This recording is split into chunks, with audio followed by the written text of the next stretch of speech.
খুব মজা করে শাক রান্না করব। এইভাবে শাক রান্না করে খেতে কে কে ভালোবাসেন। তো এখানে তেল গরম হয়ে গেছে, পেঁয়াজটা দিয়ে দিলাম কিছু চিংড়ি মাছ।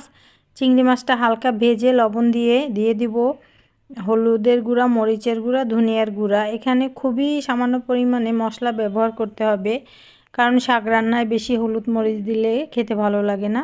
ঝালের জন্য এখানে কাঁচামরিচ ব্যবহার করেছি। তারপরে কিছু রসুন কুচি, টমেটো, পেঁয়াজ পাতা, কাঁচামরিচ দিয়ে ভালোভাবে কষিয়ে শাকগুলোকে দিয়ে দিলাম। তারপরে উপর দিয়ে একটু লবণ দিয়ে ঢেকে দিব। তো শাকটা সিদ্ধ হয়ে এলে দিয়ে দিলাম সিদ্ধ করা 3টা আলু যে যার পরিমাণ মতো দিয়ে দিবেন।